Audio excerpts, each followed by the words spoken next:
Hello everyone and welcome to another really enjoyable game from round 2 of the FIDE World Cup 2021. It's a game between Michal Krasenkow and Kiriil Alekseenko. So Alekseenko, we've seen many games by him as he qualified for the 2021 Candidates Tournament. Well, really 2020 Candidates Tournament, but it also continued in 2021 due to the COVID situation. And his opponent, and this is game 2 of their match. In the first game that ended in a draw, Krasenkow obviously had the black pieces, but this one is a really enjoyable one. A lot of you have suggested it, and for very good reasons, as Krasenkow is known as, as his Wikipedia page says, his playing style is aggressive and he has won many best game awards. And he's, okay, this is a photo when he was a bit younger. He's 57 at the moment, and Alekseenko is 24, so almost twice his age. So you'll see how vigorously he led the attack in this game. So without further ado, let's check it out and see how the game went. So Krasenkow with the white pieces opens with knight to f3. He goes for the reti opening. We have d5, d4, knight to f6, c4, and e6. So we just transpose into the normal queen's gambit declined.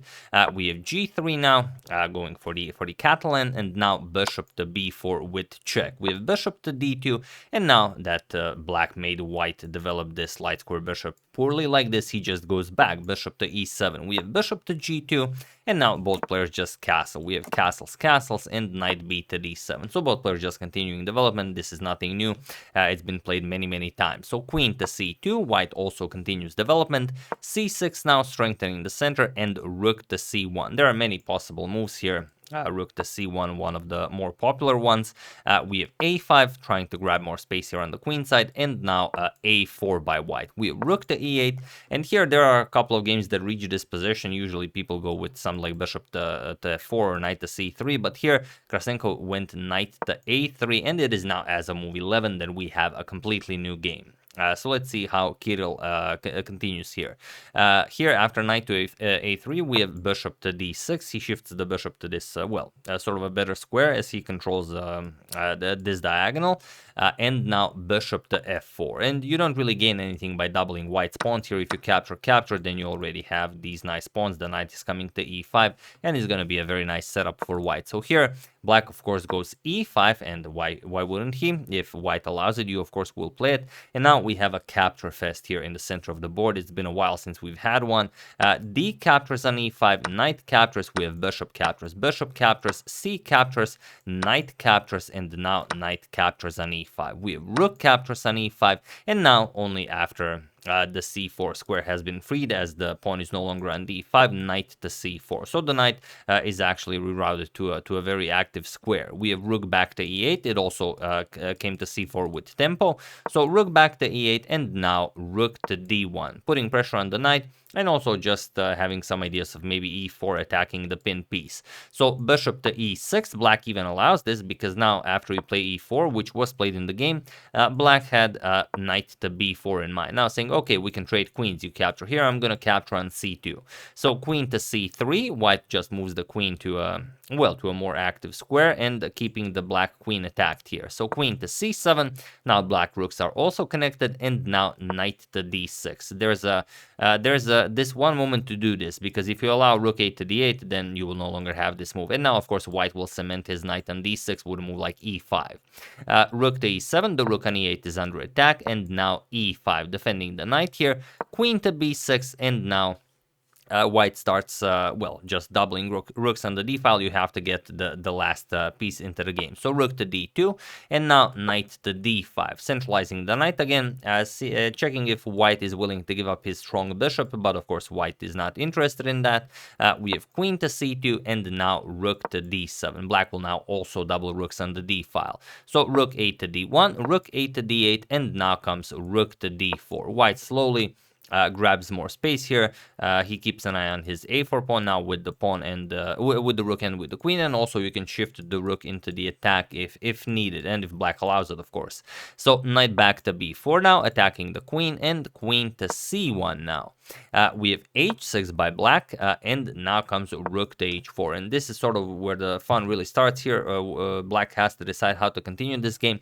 As long as this knight is on d6, the black doesn't really have any sort of way to activating his rooks, because that's the only open file on the board, and you don't really have all that much to do with your other pieces. So you could try to do something like c5, but black decides to attack ferociously with f6. Now he challenges the e5 pawn, and of course if you capture, then your knight here will fall. But there is one move that black allowed by playing f6, so feel free to pause the video here and try to find this, well, very, very interesting move while I give you a couple of seconds.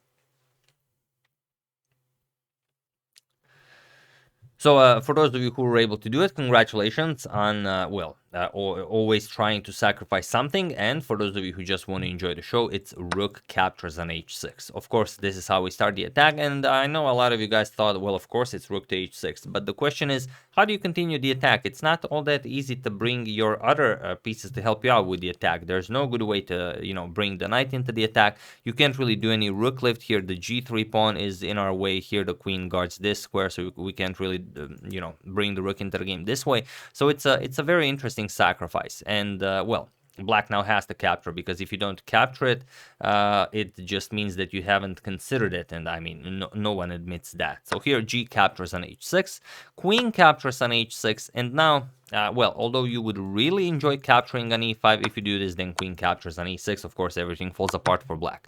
So here we have queen to c7, now saying, okay, now I can bring my rook to help out with the defense if needed.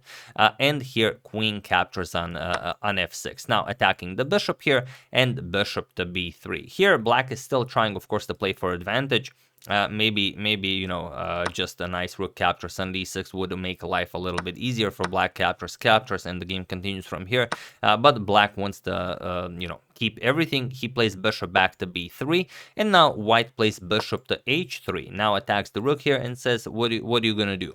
And now you don't really have this. If you try to do this now, then your queen is attacked, your rook is attacked, the bishop is coming to e6. Yeah, there's no way black can survive this. So after bishop to h3, we have rook to f8 now, attacking the white queen, but now bishop to e6 with check. We have bishop captures on e6, queen captures with check, king to h8, and now queen to h6 with check. So, of course, you can't block with the rook, because then queen captures on f8 happens and you're getting checkmated. So you have to go back, king to g8, and then now rook to d4. Now the rook lift is possible, but still black has so many defenders. How can white win this? Well, here black decided that, okay, I have many defenders, but I would enjoy having even more. So he played knight to d5, trying to bring another defender into the game. But this is a pretty big mistake. You should play something like rook to g7, rook to h7. Get your rook in front of the king, so you don't have to worry about moves like rook to g4, or even rook to e7 to prevent moves like queen to e6 check. But he played knight to d5, and now he allows white a very, very strong attacking idea. Queen to e6 with check. We have king to h8, and now comes the move that probably Alekseenko missed when he played knight to d5, as you know, that's often how chess works. So feel free to pause the video for the second time and try to find this incredible idea while I give you a couple of seconds.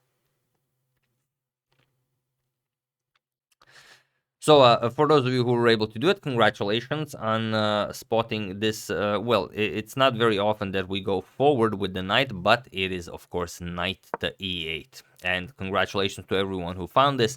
Now, the problem is the queen is under attack, but there's an even greater idea here. And the problem is you can't just capture the knight. Of course, black would be willing to give back some material, but now you have to go to the 7th rank. And if you go to the 7th rank, that means the rook and queen will no longer be able to help out with the defense along the 7th rank. So here we're just going to deliver check, king g7, rook g4 check, and now whatever you're going to do, let's say queen to h5 checkmate, and that's it.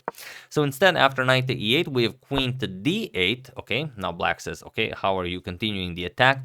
But now queen to h6 with check. Again, you don't have rook to h7 because the rook here hangs, and that's the beauty of it, because now the knight also blocks the queen's defense of the rook here. So you have to go king to g8, but now comes a rook to g4 check, king to f7, and now the incredible knight to d6 check.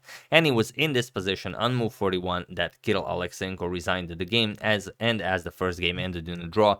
This means that Michal Krasenkow is on to the next round, and Alekseenko is out of the FIDE World Cup.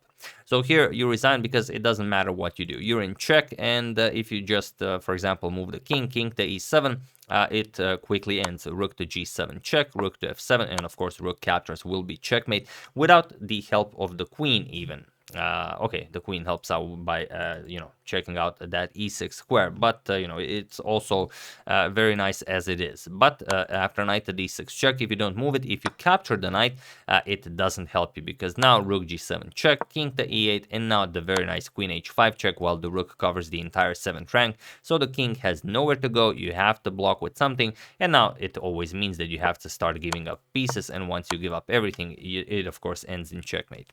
So really an incredible game with the white pieces by Michal Krasenkow, who, as we've mentioned in the beginning, is known for his incredible attacking style, and he has won many games like this and won many great game awards. But here, like I said, he's almost twice Alekseenko's age, and to win a game like this, it really I think he was definitely very happy with himself, and I'm pretty sure you guys are happy that he played this great game as well.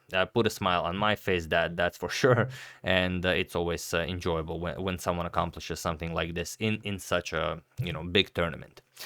So congratulations to Michal Krasenkow on this beautiful achievement, and that's it. I hope you guys enjoyed it. Really was a wonderful one. If you have any other suggestions, please use hashtag suggestions so I can check them out. As there are so many games being played, I can't even begin to follow all of them. But that's why you guys always help out with your suggestions.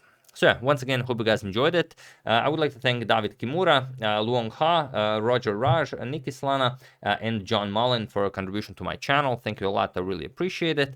As usual, you can check 2 of my previous videos here. Thank you all for watching, and I will see you soon, continuing the coverage of the FIDE World Cup, checking up on your wonderful suggestions, and whatever else happens in the chess world.